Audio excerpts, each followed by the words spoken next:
JED.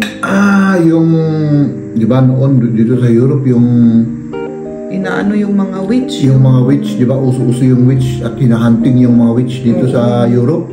Kawawa yung mga babae. Oo, sila yung pinagkakamalang mga May witch. witch daw sila. Oo, tapos pinapatay yun, sinusunog. Pinapatay yun. Oh God. Doon, lugar na yun. Totoo pala yung pinapanood natin sa scene na mga yun? Totoo naman. Mga 14 na. 1400. Lahat daw ng ating mga problema sa buhay ay nawala. Ay, may problema ba tayo? Ay, syempre, lahat ng tao may problema. May mga nakita akong post sa social media, no? Tungkol po sa discrimination, no? Kasi ako mga kaibigan, naranasan ko rin yan doon sa atin sa Pilipinas at saka dito rin, no? Gusto ko lang ilabas ba yung aking sasaloobin dyan. Nasa atin rin yung problema, no? Bilang isang tao. Tignan nyo tong poste na yan mga kaibigan. Camera po yan. Nagpipicture-picture ng overspeeding. At 3 beses na po tayong napicturean yan. Tapos tayo naman eh, ano naman tayo? Feeling artist, di ba?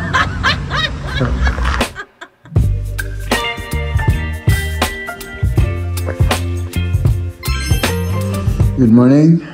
Good morning, ba't ang late mo nagising? Hindi ko alam, talagang... Ay, kanina ka pa sa bed na gising, pero ewan ko kung anong ginagawa mo. Naghiga. Oo, syempre. Ang ganda ng panaginip ko kahapon kasi, or kagabi, kaya gusto kong ituloy pero hindi matuloy eh. No? Oo. Hindi ko natanungin kung anong pinaginipan mo. Napanaginipan ko. Alam mo na ano? Oo. Oo. Nasa ano daw tayo? Napakagandang lugar. Ang saya-saya daw natin. So, lahat daw ng ating mga problema sa buhay ay nawala. Ay, may problema ba tayo? Siyempre, lahat ng tao may problema. Ano na naman yan kinakain, ma'am? Sinapay, why? Siguro ganito karami pa yung taba na maalis sa katawan ko, ano? Grabe. Baka hindi lang yan. Baka hindi lang yan. Butter ito, mga kaibigan. Butter. Oh my goodness. Ang sarap yung tinapay na may fresh na butter. Oo. Ang sarap. Oo. Alam ko. Alam mo? Oo. Ay, nako. Gumawa rin tayo ng ating kape para...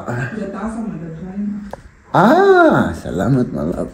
Para ano? Para hindi tayo lunok ng lunok sa kinakain ni Maria. Baka maalaglag tong cellphone natin. Relax ka lang dyan. So ayan, meron na tayong tasa, no? Mainit ba tong tubig? Mainit. Pero hindi ko alam.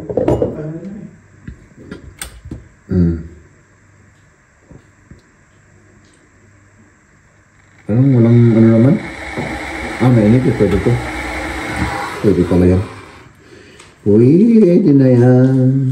Kung busok-busok pa eh. So ayan mga kaibigan.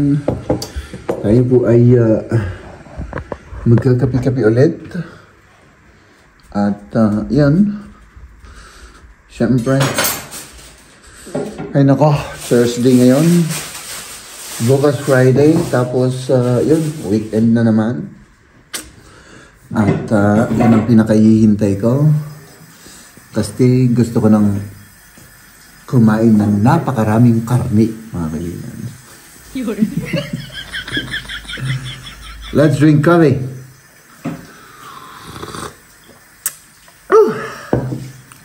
Init. Ayan. Kasabay ko si Liam at si Maria ngayon. Mauna sila. At syempre tayo naman mga kaibigan ay ayan. Taga bit-bit tayo ng bag ni Liam. Kailangan bilisan natin. Baka malate tayo. Sige, ingat. Bye-bye. Tara. Mom wants to make up. Okay. Sige, doon siya. Dito naman kami, papunta sa school. Kasi dito din yung lagi kong dinadaanan papunta sa trabaho, mga kaibigan. No. Malapit na tayo, mga kaibigan. No. See you later. Siyempre, mga kaibigan, let's eat. Tapos ito binili natin kanina.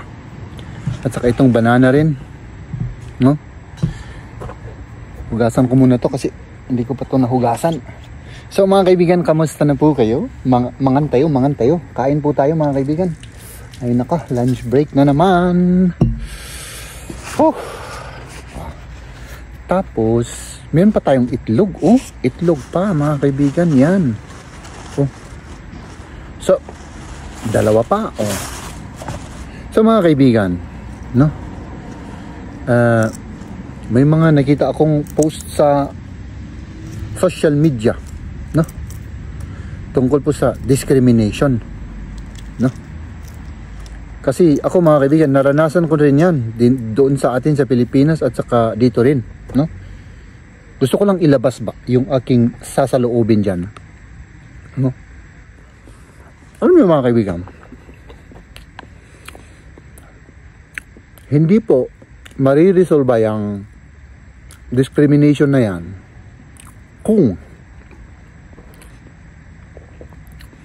hindi po natin tatanggapin yung mga ibang tao na may ibang itsura o ibang kultura o ibang ugali bilang isang kapatid ba, bilang isang kaibigan o kaya bilang isang normal na tao, kagaya rin ng pagtingin natin sa ating mga kapatid, sa mga nanay natin, mga cousins natin, no?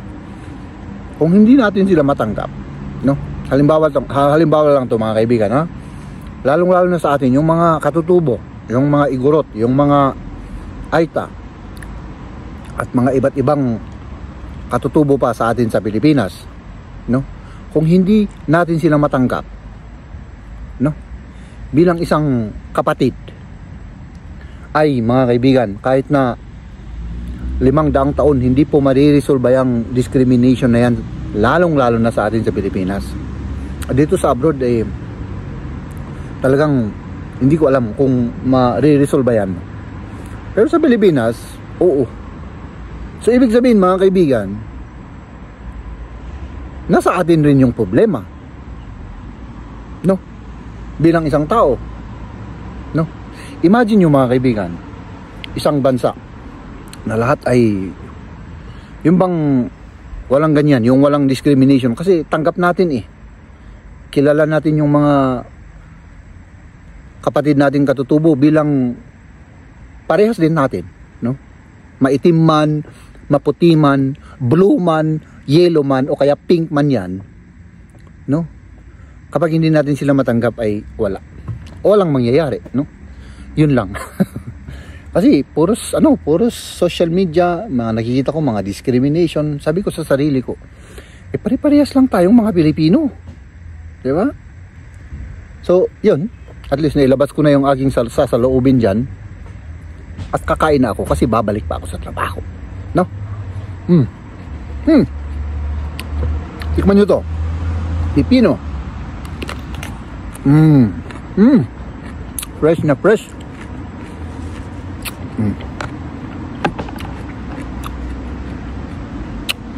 Sili. Tapos itong dessert natin, banana, no?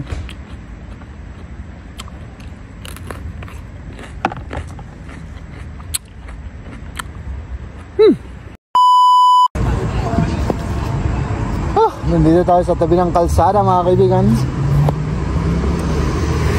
Pino muna tayo bago tayo ma-heat stroke dito.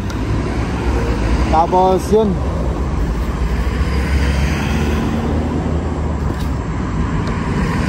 umuwi na tayo, mga kaibigan. Grabe ang init.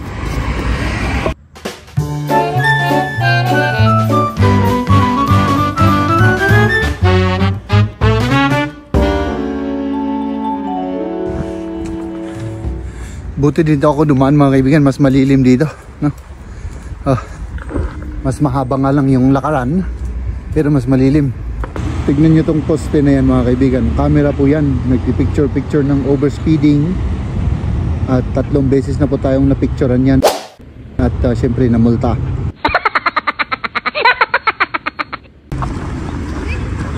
Ganito palang itsura dito, no?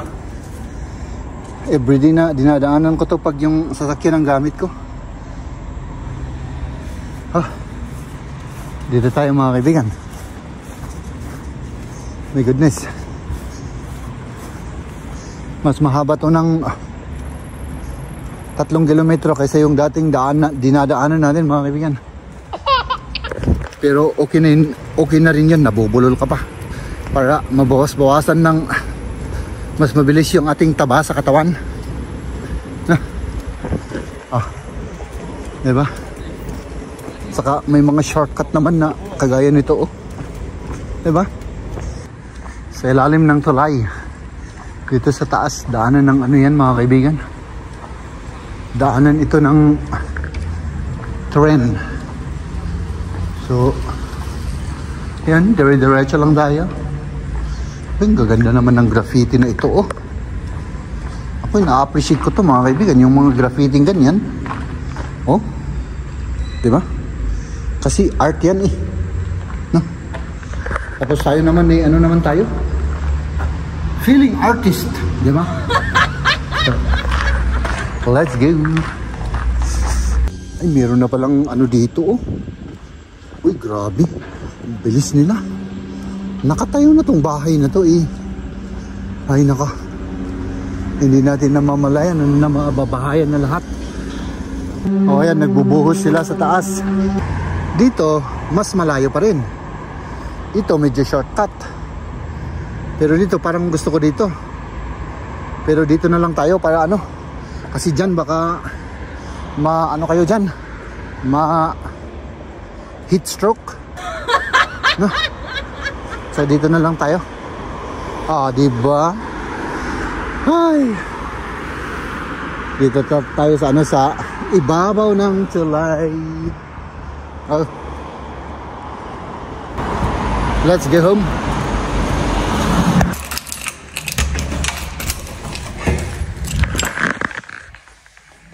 Mag-isa lang tayo dito sa bahay mga kaibigan. Pati dito mainit din. My goodness. So, yan. Mag-relax muna tayo ng konti. Si na misis naman ay papauwi na, no? At syempre ako ay dahil sobra yung init, magkakape tayo, di ba? Ganun lang yun. Para akong sira ano, magkakape ang init-init. Hindi ko alam na adik na siguro ako. Mga kaibigan, Ba't kakakain? Ay, hindi ko na kaya. Hindi mo na kaya na. Oo, Nakita mo lang na may ano tawag doon? May ulam. May inyawid ko. Oo, may inuwi kang ulam. May inuwi akong ulam. Gusto mo nang kumain. Siyempre, tignan nyo naman yan. Oh. Sino ba naman ang hindi makakain dyan? Konti lang naman, hindi naman marami yan. Oh, konti lang. Okay lang. Manok na ano yan, kaldereta o minudo, parang ganun ano. Pumunta kasi ako kay mama kasi kinuha ko si Liam doon. Nagluto siya ng ganyan. Sabi niya, iuwi mo na yung the rest. Kaya so nagbalot ka? Siya, binalot na niya. Naka-ready na sa may plastic eh. Oo. Ay, nako. So, naman tayong ulam. Kumusta naman yung pinuntahan niyo? Parang pagod ka? Oo, pagod ako. Ay, nako. All day kami. From 8 kami nag-start sa trabaho. Nag-ano kami kasi parang field trip sa trabaho. Nag-start kami ng alas 8. 2 hours kami nag-bus. Ay, nako. Grabing layo. Pero maganda yung pinuntahan namin. Sabi ko nga kay mama, magpasyal rin siya doon. Kasi si mama at yung kaibigan niya, mahilig rin magpasyal sa mga iba't ibang lugar. Oo, mahilig sila, no? Pero train ang ginagamit naman nila. Hindi pumunta sila. Isang oras, bus ang ano ninyo? Parang 2 hours kami kasi may dati dinagas mi pa gamin niya. Ay, may sinundo kayo? May sinundo kami kasi yung mga ibang workmate ko dadaan doon sa kung saan sila nakatira. Para hindi na sila pupunta dito sa Augsburg, sabi nila. Dadaan na lang sila. Marami pa sila, 5 ata dito sa may Langweid. Ang sarap. Ay, malayo na Langweid, malayo. Yan nga, malayo Langweid. Diyan ginapanantay yung nga, nagdigusan yung adiyay kaniliyang at tutudo. Ijay, dati diba yung nasa isip ko, yung malapit sa Munich. Pagkatapos doon namiritso na kami sa Dinkelsbühl.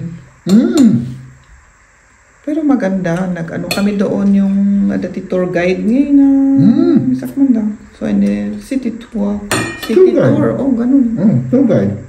Doon sila anong tawag doon, Fabrenan nga, Tihiksi. EJED. Yung, di ba noon dito sa Europe, yung yung mga witch. Yung mga witch, di ba uso-uso yung witch at hinahunting yung mga witch dito sa Europe? Kawawa yung mga babae. Oo, sila yung pinagkakamalang mga witch. Witch daw sila. Oo, tapos pinapatay yun, sinusunog. Pinapatay. Oh, God. Doon, lugar na yun. Totoo pala yung pinapanood natin sa scene na mga yun? Totoo naman. Mga 14 na. 1400? Anong tawag doon? 14 to 1500 ata doon na mga ganun. Kaya kailangan, simple, mga time na yun, mga ignorante pa yung mga tao. Oo. Maano sila sa... Basta kung may tinitignan sila sa katawan mo. Kung marami kang yung mga, parang sa akin, yung mga ganito, seeding mo. Yung mga batik-batik sa katawan. Kung ako, buhay siguro ako doon. Ako na number 1 na kinuha na siguro nila. Ay, ganun pala? May mga, kung tinitignan ka, may parang may isang mama na parating. Alam daw niya kung ano ang mga... Kung witch ka. Witch ka o hindi. Naamoy ko yung itlog kasi ang tagal na nito, pero pwede pa rin. Kinikwento yung tour guide namin Ay nako, kawawa talaga ang mga babae noon. Nako. Ito, witch ka, ikaw, ganyan. May kulangot ka sa ganito, witch ka na. Halimbawa lang yun. Pero parang ganun na. Kawawa, no? Tapos pagkatapos yung tour namin, kumain kami sa restaurant. Ay nako, grabe kumain ako. Parang kulang kasi yung kinain namin yung mga iba, marami yung sa plato. Pero yung in-order namin, yung mga kasama ko nga, parehas kami ng order. Parang ang konti. Liit sa amin, hindi kami hindi kami busog. Nag-order kami ng Apfelstrudel. Yun, pagkatapos doon, napusog na kami. Ikaw ba naman ang kumain ng 2 beses? Ako? Sa isang tanghalian lang? Kaya hindi na ako kakain. Tapos nung nandun ako kay Uma, kinain ko yung mga yung linagay na sa lamesa na chips. May chips niya siyang linagay sa lamesa na hindi naman marami, mga isang malakong siguro, isang kinain ko. Wow. Kaya yun, hindi na ako kakain. Kahit mabango yung kinakain mo. Ang bango, ang masarap siya. Tamang-tama yung asin. Kakain lang siguro ako ng prutas. O yung cherry na naiwan doon sa ref. Ikaw naman kasi mahal. Huwag mong tularan yung pagda-diet ko kasi hindi mo naman kailangan mag-diet. Wala ka namang taba sa katawan. Parang feel ko kasi parang yung timbang ko nagtimbang kasi ako kanina. Ilan ang nadagdag? 1 kilo. Ilang kilo ka ngayon? Basta nadagdagan ako ng 1 kilo. Pero mas normal naman yun sa laki mo. Oo, pero kailangan mag-ingat din kasi. Oo. kung sinasanay mo na kakain ng kakain, hindi parang naging habit na naman yung Oo. laging kumakain. Doon bumabalik yung yung appetite, no? Bumabalik yung appetite, wala ka ng control. Kumakain naman ako, pero Lolobo kayo, kagaya ko. ayun na, parang pagod na pagod ako. Parang nag-migraine na naman ako kanina. No? Magpahinga ka na. Tama na yung magpahinga ka. Hindi ka na mag-exercise, magpahinga ka na. Hindi na ako Hindi na. Sana matuloy ako mamaya. Ano naman ang gagawin mo? Maglakad-lakad ako. Maglakad ka pa. Oo. Mas mit deinem Gesicht passiert? Ladies and gentlemen.